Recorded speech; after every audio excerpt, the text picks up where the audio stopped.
Brustino, and I am the chair of the English side of our graduate programs here at Hollins. And I have the honor and pleasure of introducing today's luncheon speaker because I won her in the Kidlit for Los Angeles auction to benefit victims of the wildfires that swept through the metropolitan area in January. My original thought was to have her visit my class this summer, but she has graciously agreed to open her talk to our whole community, and we will be recording it for any students who wish to watch it later. Bex Tobin is the debut author of a new picture book, You Are Home from Chronicle, that just came out this April. And she's here to talk about that today. Her second picture book, Florid, is forthcoming from Random House in September. But writing is not her only talent. Bex was a solo violinist for many years, playing with countless orchestras, including the Toronto Symphony Orchestra, Windsor Symphony Orchestra, and McGill Chamber Orchestra. She was also an award-winning on-camera and voice actor, voicing lead roles in numerous children's animated shows, such as Roly Poly Oly and Miss Spider's Sunny Patch Friends. She was a counselor in various settings, as well as high school English, social science, and sciences teacher. How can one person have so many talents? I don't know. She began focusing on writing after getting her master's degree from the University of Toronto. She now spends her days writing, drinking too much tea, she says, and exploring the world near and far with her husband and daughter, where they live in Canada. So please join me in welcoming Bex Tobin Fine. Thank you so much, Lisa. And thank you all for having me. It's so lovely to be here. And I'll actually say that I drove through Maine about a month and a half ago on my way from all the way down in Florida and all the way back to Canada. So yeah, I thought of you all while I was driving through, actually. So I think what I'll do is I'll just start by reading the book as an introduction. Without further ado. So let's, did I get this nicely here? So You Are Home. And it's illustrated by Andres Landazabal, who is from Colombia. And as ever, I hope that I pronounced his name correctly. We speak about this a lot because we're now friends, which is so lovely. And I'm so glad I get to call him my friend as well as my co-author here. So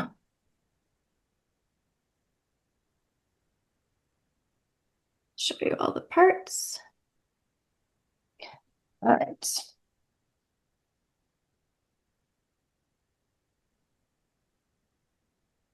You might have thought that home was 4 walls and a floor, a door, and a window or two. Until that home goes up in a puff of smoke, leaving only a blackened, soggy outline left of what was.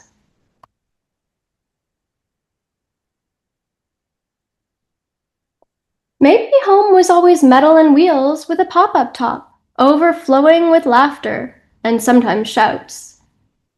Yesterday's cooking mixed with tomorrow's plans, until you move into a palace built of air and clouds, brimming with life's breath. Only stars for a roof, a planet or two, and the moon to guide you. There, you find home in a moment of stillness, carved from the day, full of potential, but yet not yet filled, waiting, on the verge of newness. You might emerge from the cramped safety of a truck, only a box to shield you as you move uncertainly, learning the curve of this strange sidewalk, heart pulsing quick, wondering, did I leave home behind?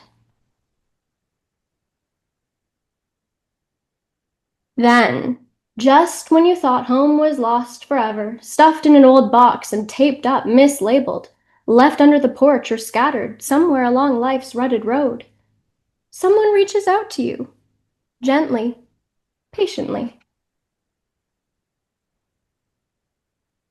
And as you open a book, chairs pulled together, flipping pages in perfect harmony, first their turn, then yours, home seems closer with every word you read.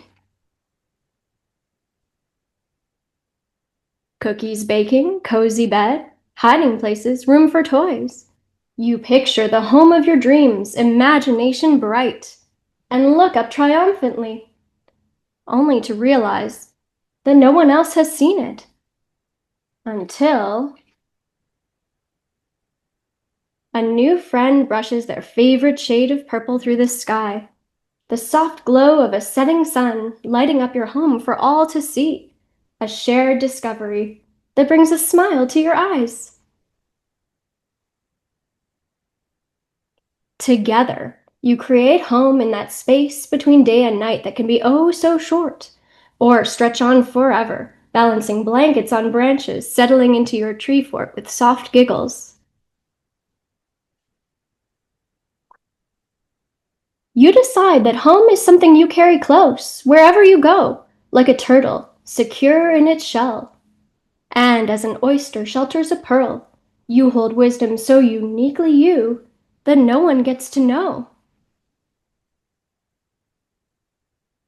until you share it with them. You build your home with kindness, given and gotten, forging connections, strengthening bonds until you see that you're in this together and you know that you belong. Home is a memory. Home is a dream. Home is right here, right now. And you are home.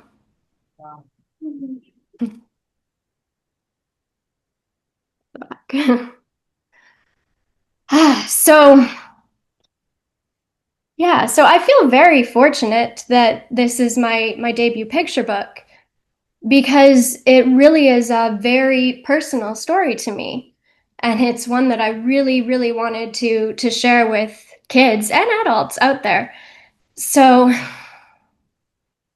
so it all began with the thought that I wanted to share a personal experience, which is that when I was a child, my home burned down. And it was completely gone. There was nothing left. And I thought, well, this is an experience that sadly nowadays many people have, which is horrible to think. But back then, there was no one who I knew who had the same experience as me, and it was something that felt like it would be good to put out in the world for people to see and to share the experience. But I started writing it as this really, really straightforward narrative about a child whose home burns down. No surprise there. And then, so I sent it out to my agent. And then that night, before she ever opened the email, I think to this day, she's still never seen that first story. And I'm honestly, it would probably be pretty embarrassing to compare the two. No, really, really, like it really would. So I started thinking about home and what home means in general. And I will say right now that I think that's one of the really important and wonderful things about picture books is you can take this really specific thing, this really specific experience, and then it can kind of be this generalized beautiful story that you get to share with everyone and connect. So this isn't a story that just people whose homes burned down can connect with. So I started thinking about home in general. In general, I love that picture books, you can start with this really specific, really personal kernel, and then you can make it this generalized story that anyone is able to connect to. So of course, in the case of my book, I like the idea that not just people whose homes have burned down can connect with the story, but I like the idea that anyone could connect with a part of it or even the whole story. So so that night, after I sent this very specific story about a child whose home burned down to my agent, I started thinking about what home means in general. And I really I started writing down these words, and I'll share a little secret with you that I don't think I've shared with many people. And it's that I actually wrote down the words home is dot dot dot. And I wanted to see how many different ways I could think about what home is, because it's always bothered me that when people hear the word home, the first thing they think is a house. And it's this perfect box and this perfect little pointy roof. And obviously, most people in the world don't even live in houses, let alone a perfect, nice cookie cutter house. And so I wanted to think about all the ways that home could be. And so I think I came up with maybe, 14 different things off the top of my head that home could be. And I just started writing. And I've never called myself a poet, but I guess you would have to call it poetry, because it didn't follow a classic prose format. And so I just let my thoughts go wild, because I didn't really expect to be sharing any of the words with anyone. And I just wrote home is, and I kept going. And I sent that to my agent, and that's what she ended up reading. And of course, she's a very smart person. And she said, well, obviously, we can't, this isn't a picture book.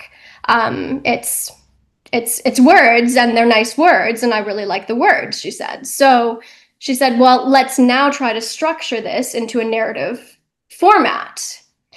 And so from there, I thought, well, I don't really want it to be about one child anymore and one child's personal experience, because maybe that is a little too specific. And I really want to share this with as many people as possible. So that's where the idea was born, to have 3 kids who would be the main characters. And you'll notice that they're all different backgrounds. And the first child is actually non-binary, because it was one of my personal little things that I wanted to put in there. That well, first of all, at heart, I feel that way myself. I just don't make a big deal about it. Just it's my personal. I don't generally like to talk about it, but also because when I would be reading books with my own daughter, I would find her saying, "Well, why are all these books about boys?" And she couldn't connect to them. And so I thought, well, this is a perfect opportunity for me to put a book out there where any kid can read it, and if they're a boy, they can say, "Oh, it's a boy," because if you'll notice, the first main character, the one in the middle, you could, if you were told it was a boy, you could probably think it was a boy. And if you were told it was a girl, you could probably think it was a girl, even though they're actually non-binary. So I really like the idea that anyone can look at the book and see themselves in it. Okay, so one last thing just to add. So as a child, personally, I never felt at home, even before my house burned down. And so the kernel that really mattered to me in the end, when coming up with these stories and putting them together into the final manuscript, was I wanted any child who didn't feel at home in the world, in themselves, in their situation, whatever it was, I wanted them to be able to read this and see a bit of themselves, and see kind of the struggle, and say, oh, well, if so as a child, I personally didn't feel very at home even before my home burned down. I never felt at home anywhere. And I'm talking, of course, about the feeling of being at home, regardless of where I was. So really, I wanted any child reading the book, and this goes for adults too, to be able to see these 3 children in the book who are having difficulties experiencing a feeling of home or finding a physical home, And I wanted children reading it to say, oh, well, if those 3 kids can find home, well, maybe I can too. So, and also to show the many different ways in which someone can find home. So, I guess for your from your point of view as writers yourselves, I think to generalize what I'm saying, basically you want to be able to take something that's personal and specific to you, and then you want to be able to present that in a way that is so general while still being specific. That's the key, right? That anyone reading it can connect to it. And also, you always want to have those different levels. So in my case, it's finding a physical home, but also finding home as a feeling. So you always want to have at least those 2 different levels for any idea that you're writing about, so that when people take your story on a very literal level, they're saying, okay, I can find home as a place, or any idea you have. It can be very literal, but then you also want to have that metaphorical component, so that adults or kids on an emotional level can take something more away from the story, if that makes any sense. So really, I think that's all I need to talk at you about. So I would be happy to open things up to questions now, if anyone has questions. Otherwise, I could probably keep talking. We have several folks visiting online as well, so if they have any questions, please feel free to come off speaker or turn on your camera and jump in. While everybody's thinking about their questions, I can start with one. Mhm. Yes. Could you tell us a little more about your process of how you started approaching agents, and how that worked for you to with publishing your first book? Yeah. No, I feel like that's such a good question where you don't get a lot of straight answers on it, to be honest. Okay. So, what I did personally is I wrote a lot of really, really crummy um, manuscripts, and I submitted them, and I had no idea what I was doing. And then I finally learned probably what you're learning there at Hollins. I learned the proper formatting to submit, and it took a lot of reading picture books, and really recent picture books. And I know this is one thing where this is a piece of advice that everyone probably tells you, and everyone told me. And it was lucky that I just enjoyed reading picture books, because it was so annoying to hear everybody say, just read more, just read more. I know. How is that going to help me?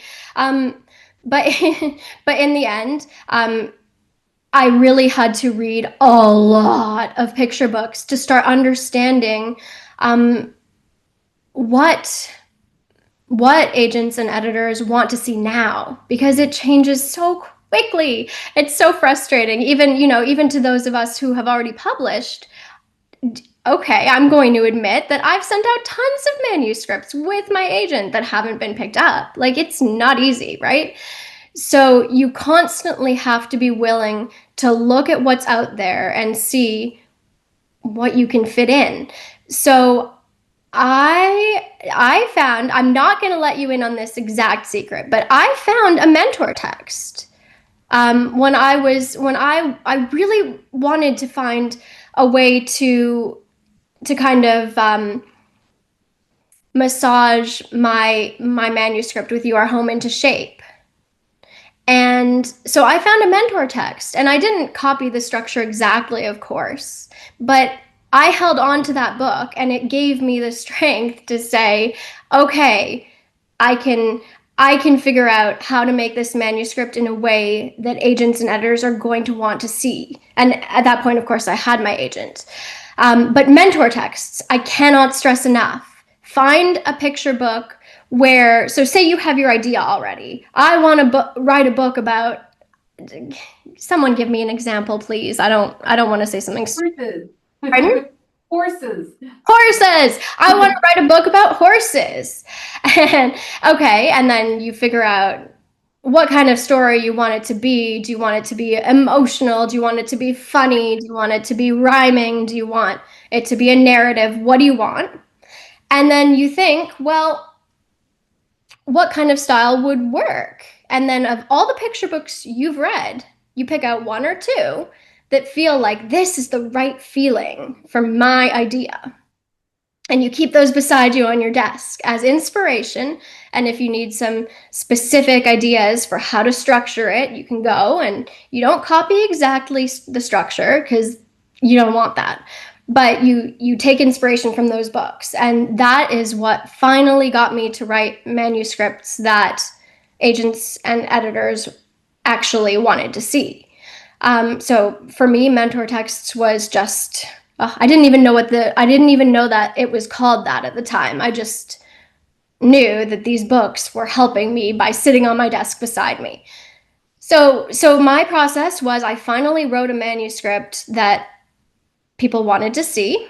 That's the first step. It's the biggest one, I guess.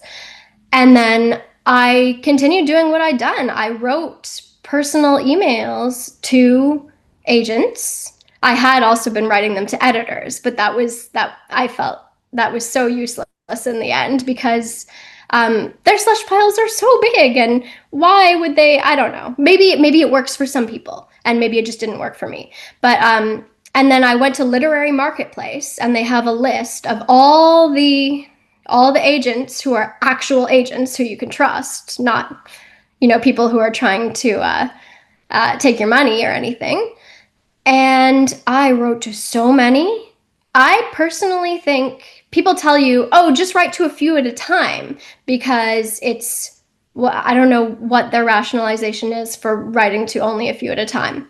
But personally, I'd say if you don't want to wait a million years, write to them all. If you have a manuscript that's really, really good and you know it's good, write to them all. I really think you should. I don't think you should wait. And that's what I did. And I'm not going to tell you the number, but it was a really high number. And I wrote to them all, and I had a good email and I had a good manuscript. And you have to have confidence in yourself. You really do. Because no one else is going to have that confidence for you. You have to trust that you're putting out good work. Yeah.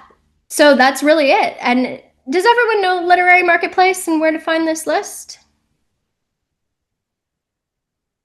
Yeah? Well, No. No?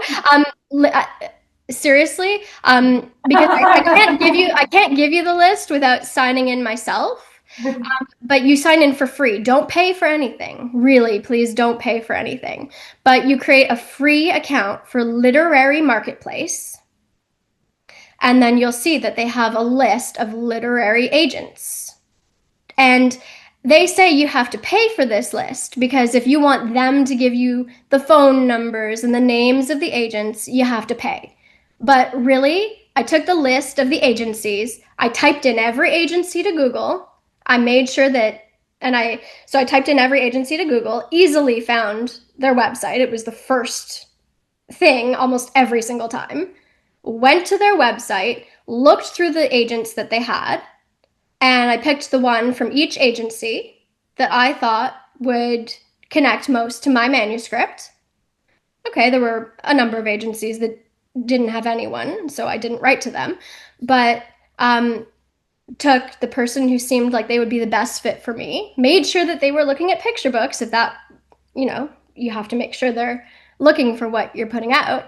And then I wrote to that person. I made sure I got their name right because, that would be bad. I mean, there was one person who was non-binary. And so I made sure to write MX dot their name instead of MS dot, right? Like, it's the little details, right? And then I wrote my email and I sent it directly to the agent's email address. with a PDF of my manuscript. And so when I heard back, I heard back from it. It was the I heard back from the head of the agency that I'm at, and she said, "I have this other agent who I think you'd be a perfect fit for." And that's how I got to my agent. So you might not even get the right person the first time, but um, it's really that simple and straightforward. So, literary marketplace, don't pay, and find the names of the agents. Advice, Bex, can I jump in? Yeah. It's a bit and reiterate how great that advice is to go to the website of the agency and check out all of the agents there and follow their procedures if they have specific submission procedures. Mhm. And try to connect with the person that is looking for the thing you have to sell. Don't just go from a listing somewhere and submit. You really need to drill down to the individual within the agency. That was great advice. Thank you so much, Bex.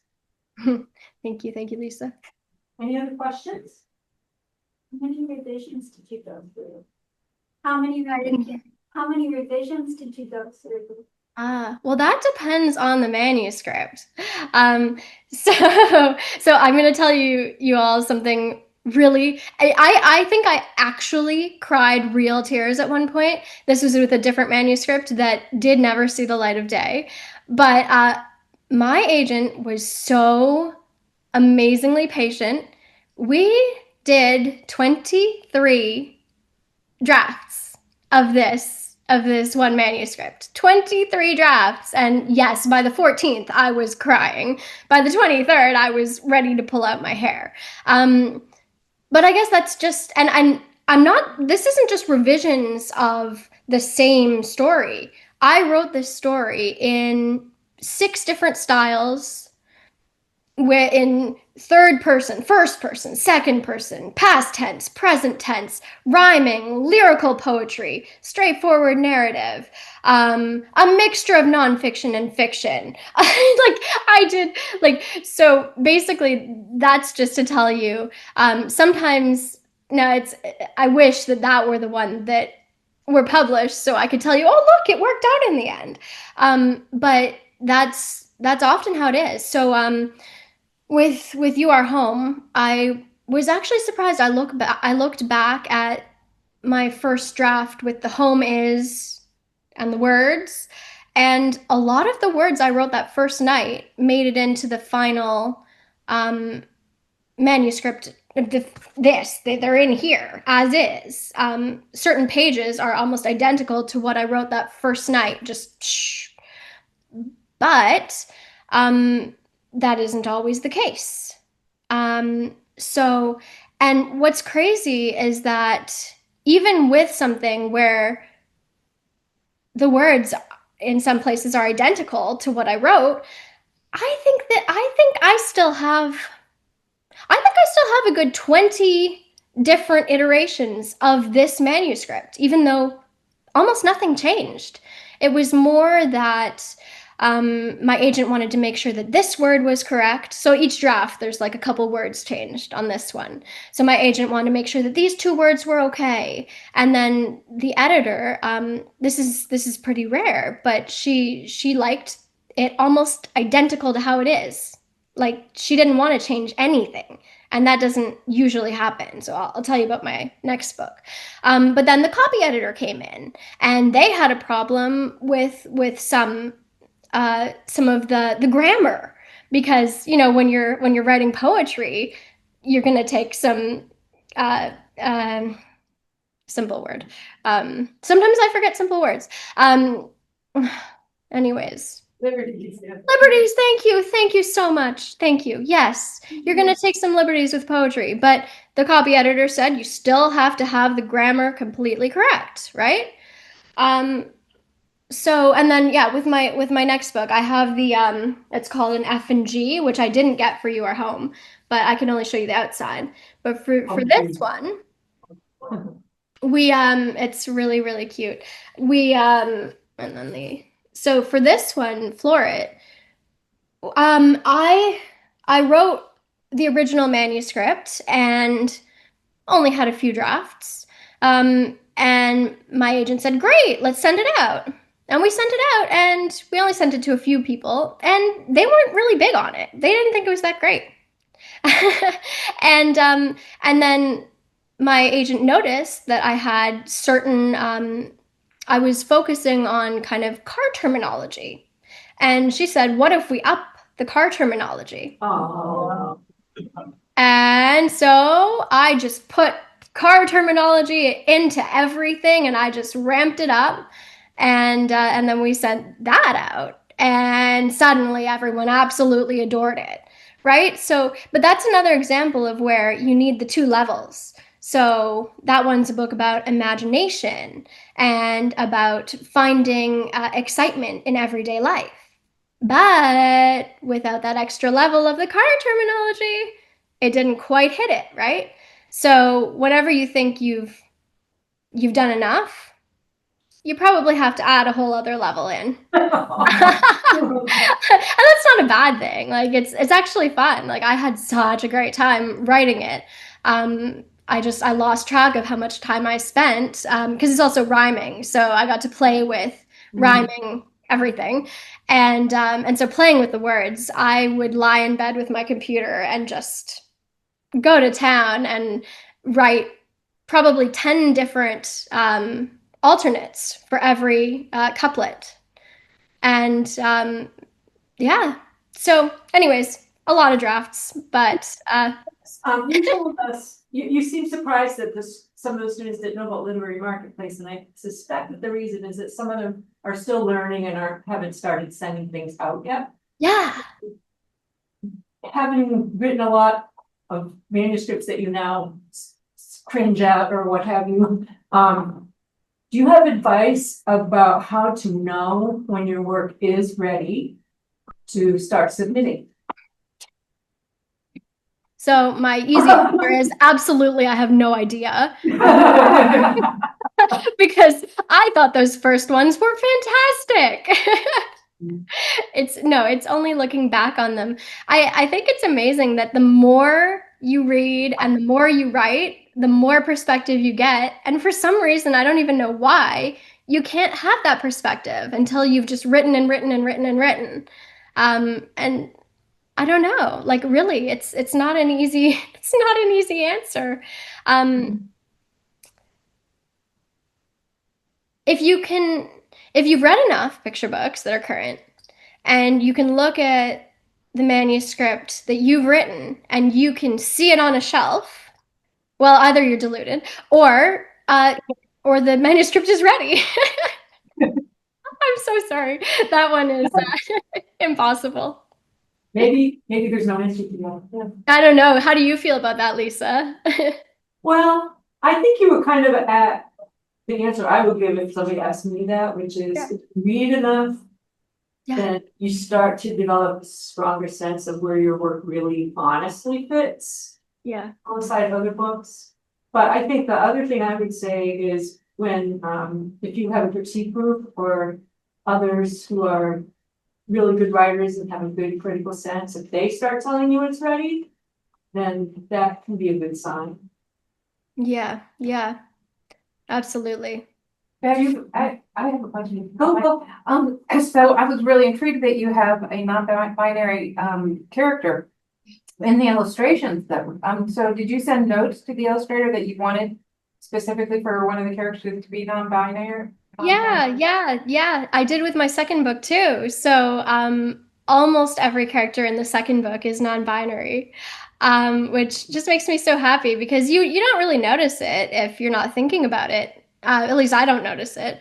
But the whole second book is told they, so it's in the third person they, baby they, the parent they, sibling they, and I just like seeing it so that it's not really the focus. That's not what the story is about in any way.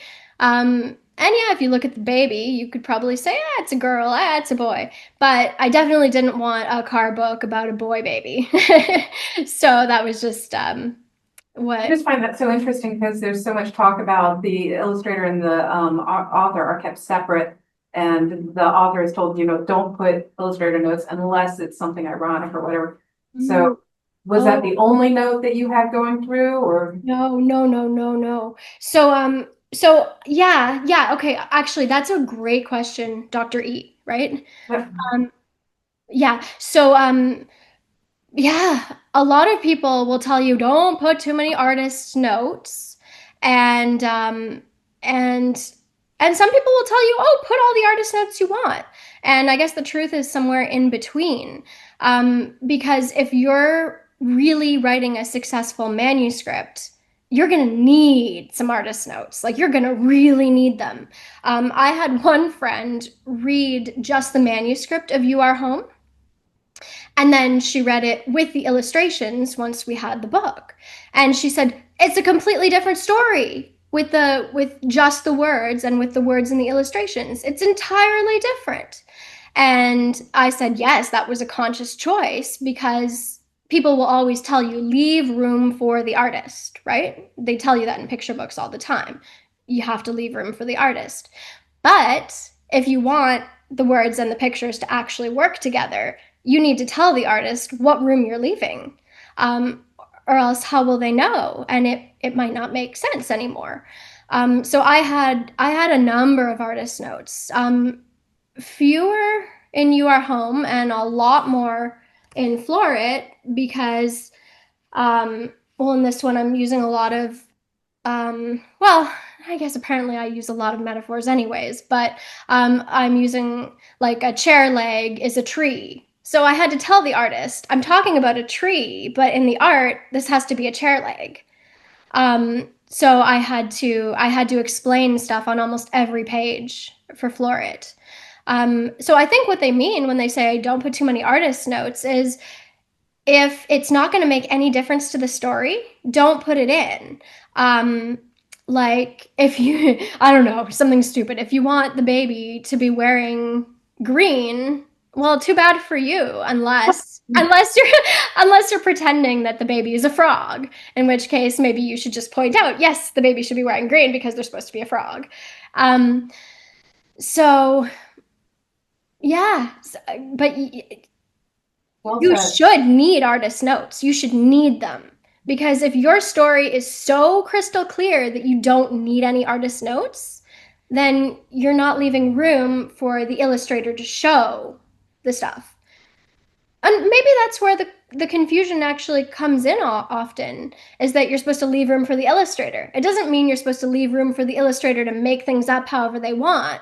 You're leaving room for the illustrator to show things. So I'm telling the illustrator a tree is actually a chair leg, but I'm not telling them and letting them make the tree a ukulele, right? Um, does that make sense? Well said. Yeah. Other questions? Does anybody out there in cyberspace have any questions? Here, Liz and Ashley.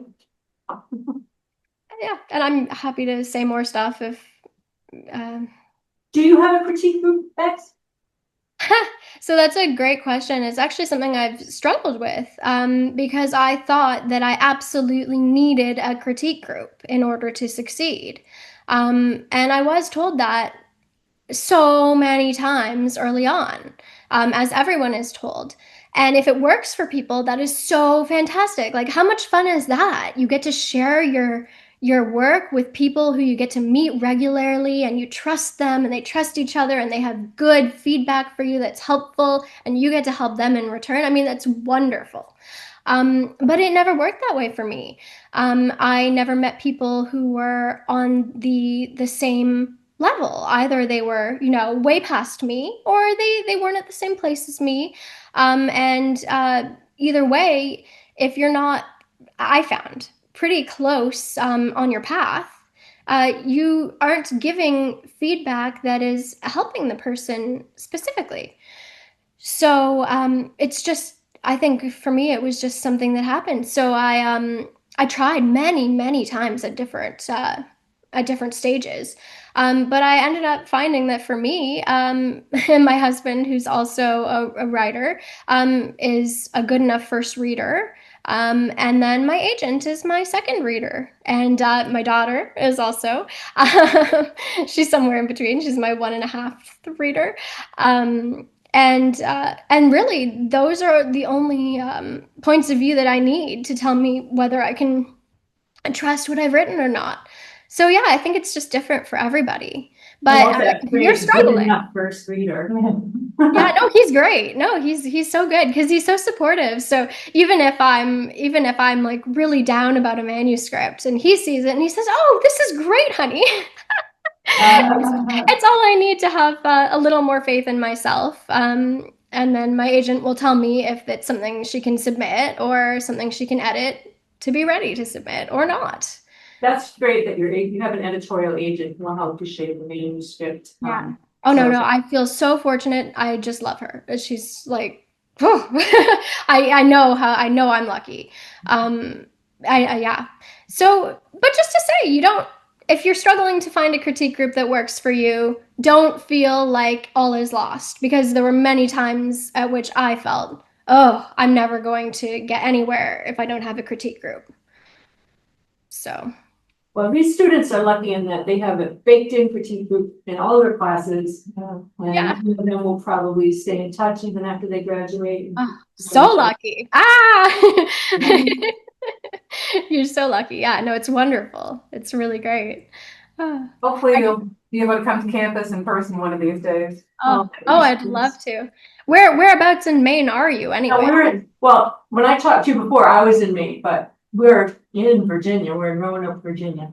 Oh, I'm so sorry. Well, I also passed through Virginia, so we're in Maine. Oh, I totally. Oh, Well, next time you're doing that, we do seem to be on the way to everywhere, so make sure to pull over. yeah. Oh my goodness. Yes, I also passed through Virginia. That's what happens when you go from Florida to Canada. Oh gosh. So, any last questions for Bex? Well, I want to thank you for your generosity in donating your time to the LA wildfires. Thank you. Well, thank you for fundraiser. And I'm so happy to have won you. That you have given your time to us today. I think the students got a lot out of it, and we so much enjoyed hearing your debut book read by you. Thank you. Thank you, Bex. Thank you, Lisa. Thank you, Dr. E. Thank you, everybody.